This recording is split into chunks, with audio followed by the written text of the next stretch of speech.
¿Qué tal, queridos amigos? Excelente jornada aquí en YAP TV, como siempre, compartiendo también temas de salud. En esta ocasión vamos a dialogar con el doctor Milton Chan, el jefe del Servicio de Infectología del Hospital Luis Bernaza de la Junta de Beneficencia de Guayaquil. Vamos a dialogar sobre un tema muy importante, que con respecto a la pandemia, quizás nos hemos olvidado en torno al tema de la prevención, y es el SIDA.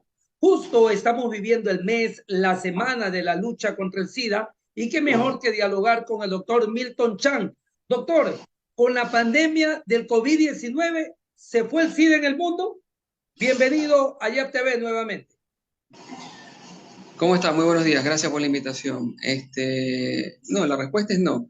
El SIDA siempre estuvo, sigue estando, y es más, el número de casos ha aumentado, año a año va aumentando, como es en todo, no solamente ocurre en Ecuador, sino en todas partes, y nos hemos olvidado un poco de esta enfermedad, como usted dice a propósito de la pandemia, ¿no? Que es una enfermedad que afecta a muchas personas, y no, aquí no tenemos que ver condición ni vulnerabilidad, como en el COVID, sino que esto es, a veces ocurre por un descuido personal o conductas inapropiadas. Así que es una cosa que está muy latente, que sigue estando, que va en ascenso, y por lo tanto que tenemos que tener en cuenta para tratar de evitar y saber cómo controlar o evitar el incremento de los casos, ¿no?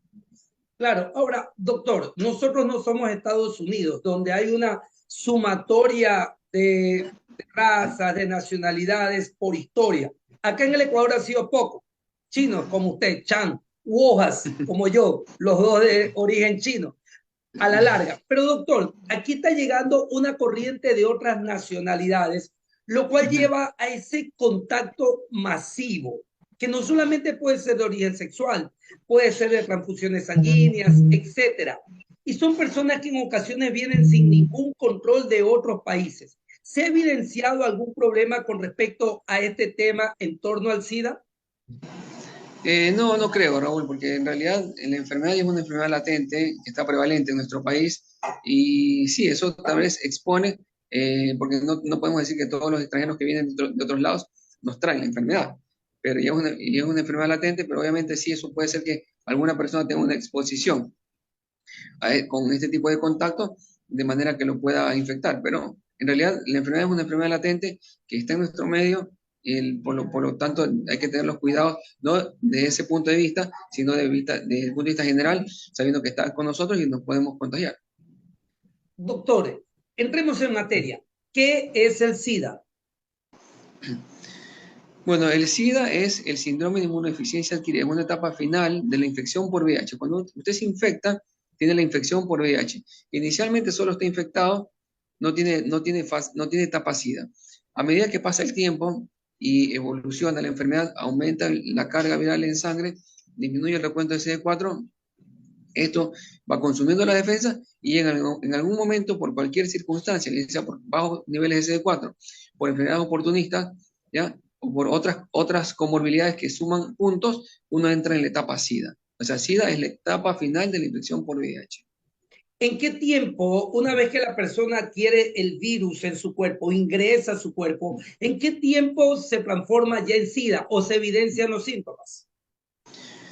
Es variable, el tiempo es variable, se estima que aproximadamente entre 5 a 8 años una persona infectada por VIH entra en etapa SIDA, aunque ha habido personas que están infectadas por mucho más tiempo y tienen buenos niveles de CD4 y no entran en etapa SIDA, porque hay pacientes que se llaman controladores élites o elite controllers, que son los que controlan la enfermedad hasta cierto punto su organismo, eh,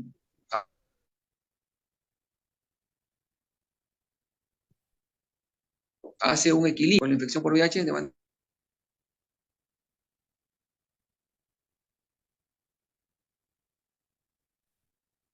Doctor, se le apagó su micrófono, mi doctor. El micrófono.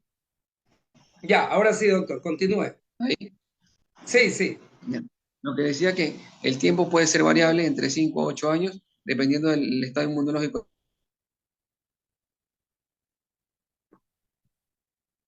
de cada paciente.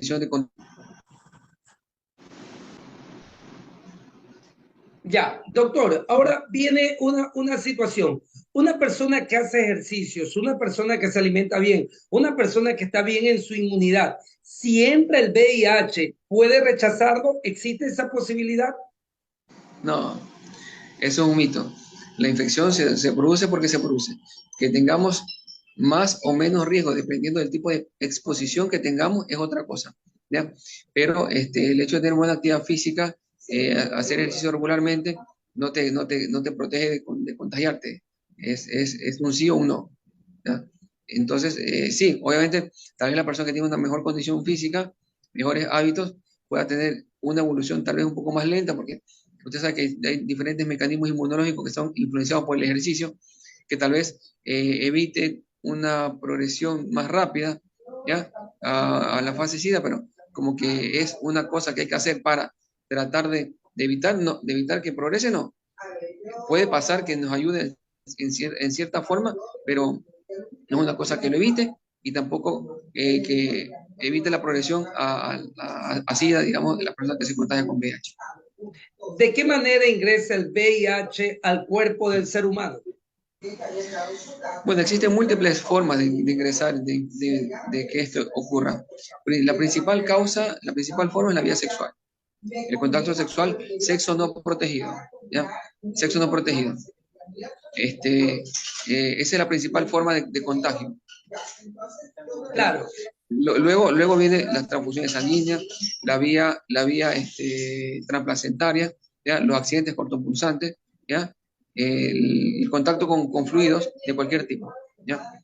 Y una cosa que hay que tener en cuenta, que en relaciones sexuales no solamente hablamos de penetración, ¿ya? También el sexo anal, todo tipo de sexo puede generar o terminar en contagio por VIH.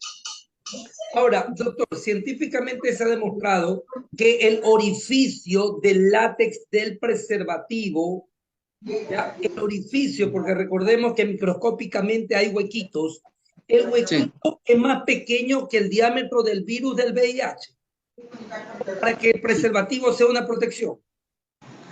o sea, el preservativo te protege siempre en el 99% de los casos, ¿ya? Sí, esto es una cosa relativa, porque es diferente. Con la tecnología vio que hay nuevos tipos de preservativos, ¿ya? Pero sí hubo unas publicaciones en las que decía que no, si el preservativo tiene el orificio, el virus es más chiquito, puede pasar. Porque no solamente depende de eso, depende del sangrado, depende de la abrasión, de las abrasiones que ocurran durante el acto sexual, de la carga viral del paciente, ¿ya? Incluso hay habido personas que tienen contacto con pacientes con VIH y no se infectan, ¿ya? Porque Claro. hay muchas condiciones que propician o que influyen en el contagio. Pero sí, es una cosa que usted dice, si esto es más grande, esto es más chico, ¿puede infectar? Sí, uno se podría infectar teóricamente, pero en general protegen casi en el 99% de los casos y aparte tenemos otras condiciones que ayudan a controlar la infección o el contagio. Doctor, la madre embarazada hacia el niño que nace, evidentemente dicen que puede transmitir el virus, pero ¿de qué manera lo puede evitar o hasta qué mes podría transmitir ese virus? Quizás sacar al feto antes del tiempo indicado sería una recomendación. ¿Cómo leer eso, doctor?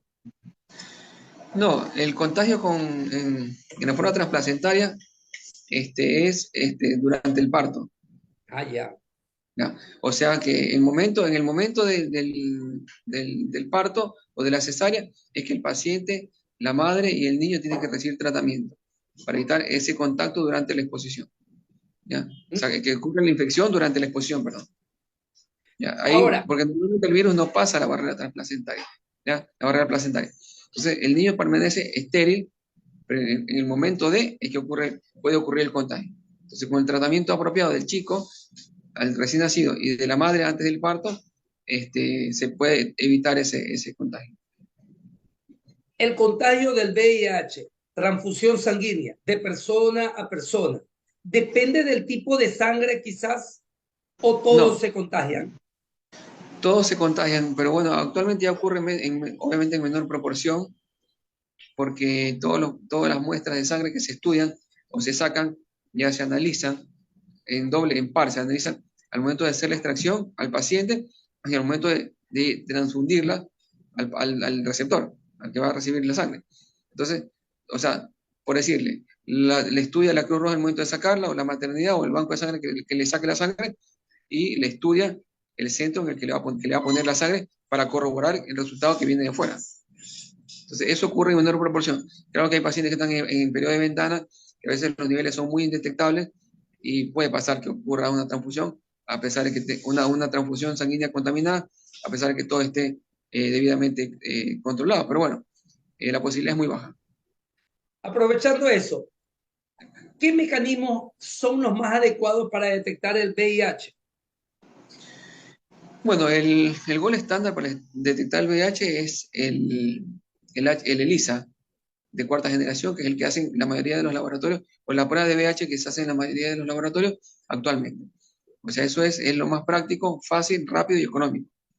Y de hecho, con eso, todos los estudios están hechos con esas pruebas.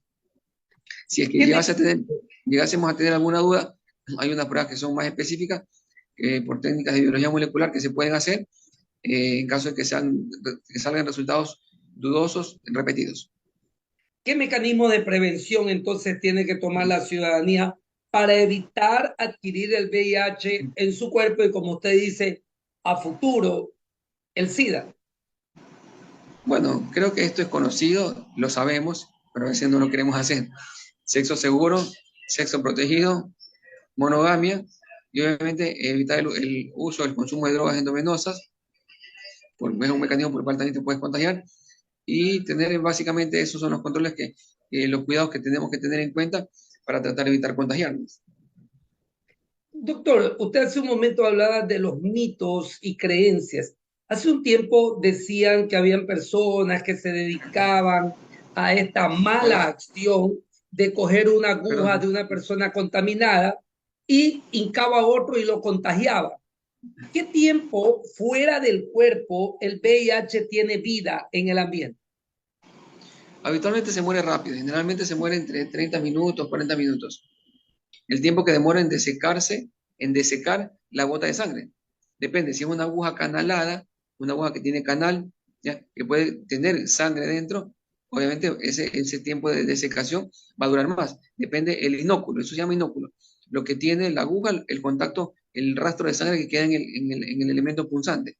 ¿Ya? Entonces, si eso ocurre con una aguja o un alfiler que no tiene canal, se seca más rápido, dura menos. Pero si es una aguja que tiene canal y el canal es grueso, seguramente va a durar un poco más. Por lo tanto, del tiempo de vida en el ambiente va a durar un poco más. Doctor, en definitiva, ¿qué está haciendo el Hospital Luis Bernaza en la lucha contra el SIDA? ¿Quién mejor que usted, doctor Milton Chan, jefe del área de infectología del Hospital Luis Bernaza de la Junta de Beneficencia de Guayaquil? Bueno, obviamente dar atención integral a todos los pacientes con diagnóstico, ¿no? Ofrecerles el tratamiento vinculado por medio del Ministerio de Salud Pública o del Seguro Social, que es lo que hacen todos los centros. Y este día jueves, a propósito del Día Mundial de Lucha contra el VIH-Sida, vamos a hacer una campaña preventiva para dar información a la sociedad, a los estudiantes, a los alumnos, ¿ya? Cuáles son los mecanismos de contagio, la forma que podemos tomar de prevenir este contagio, ¿ya?